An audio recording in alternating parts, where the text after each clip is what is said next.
Hello student, ये RMO की geometry की प्रॉब्लम है। प्रॉब्लम ये है कि हेक्सागोन है inscribed in a circle has 3 consecutive sides of length A and 3 consecutive sides of length B. Determine the radius of the circle. अब ये क्यों कहने की ज़रूरत पड़ी इसमें कि ये सर्कल में इंस्क्राइब्ड है, क्योंकि अगर ए और बी तो अगर हम इसको ज़रा सा ऐसा टिल्ट कर दें तो बहुत सारे हेक्सागोन बन जाएंगे, लेकिन सर्किल में फिक्स हो जाएगा। सर्किल होगा तो ये निश्चित हो जाएगा, नहीं अदरवाइज कोई क्वाड्रिलेटरल भी है, उसकी चारों साइड दे रखी हैं तो वो फिक्स नहीं हुआ, क्योंकि आप उसको टिल्ट कर दो। ट्रायंगल हमेशा फिक्स हो जाता है, अगर 3 साइड हैं तो एक ही ट्रायंगल होगा, लेकिन क्वाड्रिलेटरल की 4 साइडों की लेंथ दे रखी है तो आप उसको यूँ कर सकते हो, यूँ कर सकते हो, तो उसका एरिया निश्चित नहीं होता जब तक आप एंगल नहीं दोगे, इसलिए इसको ये कहा गया। अब इसमें एंगल जो है, ये तीनों एंगल बराबर होंगे क्योंकि अब तो ये सर्किल में इंस्क्राइब्ड है।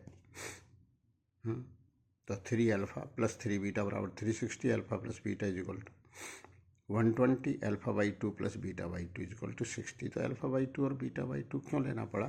क्योंकि साइन अल्फ़ा बाई 2 हम इजीली कैलकुलेट कर लेंगे ए बाई 2r, क्योंकि ये पूरा इसमें परपेंडिकुलर गिराएंगे तो मिडिल पे गिरा। ऐसे ही sine beta by 2 B by 2r। तो अब अपन साइन बीटा बाई 2, अब साइन बीटा बाई 2 से कॉस बीटा बाई 2 की ज़रूरत पड़ेगी तो वो अपन 1 minus sine square beta by 2 का रूट से कर लेंगे। अब अपन ने लिखा कि alpha by 2 plus beta by 2 is equal to 60 है, तो alpha by 2 is equal to 60 minus beta by 2 है, तो दोनों तरफ साइन ले लिया। तो sine alpha by 2 is equal to sine 60 cos beta by 2 minus cos 60 sine beta by 2। Sine A minus B का फार्मूला लगा दिया गया, क्योंकि alpha by 2 plus beta by 2 is equal to 60 है, तो बीटा बाई 2 इधर ले गए, दोनों तरफ साइन ले लिया। साइन लेने से साइन अल्फ़ा बाई 2 की वैल्यू अपन पहले ही कैलकुलेट कर चुके हैं, A by 2r। Sine 60 root 3/2, cos 60 half, cos beta by 2 ये हो गया 1 minus sine square beta by 2, ये पुट कर दिया। Sine beta by 2 B by 2r है, क्योंकि इस पर परपेंडिकुलर गिराएंगे तो बी बाई 2 होगा या होगा। तो ये इस तरह से अब इसको इधर ले लिया गया और इसको सॉल्व कर दिया गया। अब ये प्रॉब्लम तो सॉल्व हो गई, अब ये तो सिंप्लीफाई कर रहे हैं बी बाई, तो इसको 2 का मल्टीप्लाई करके 2a बाई 4r, इसको अब 4r हटा दिया गया तो ये आ गया। अब b को उधर ले लिया तो 2a प्लस बी दोनों तरफ स्क्वायर कर दिया, 4a square plus B square plus 4a भी हो गया इसका स्क्वायर, इसमें ये स्क्वायर रूट हट गए, फिर इसको सिंप्लीफाई कर लिया गया।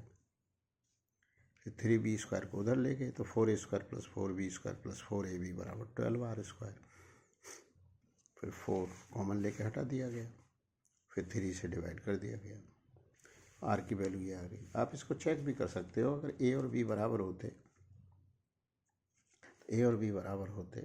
तो इसका रेडियस ए होता, क्योंकि ये सारे इक्विलेटरल ट्रायंगल होते, फिर ए और बी बराबर होते तो ये ए होते सारे, तो रेडियस ए आ जाता, और इस फार्मूले से भी ए आ रहा है। बी की जगह भी ए पुट कर दो, इसकी भी ए स्क्वायर प्लस ए स्क्वायर प्लस ए स्क्वायर 3a स्क्वायर अपन 3 से 3 कैंसिल हो गया, ए आ गया।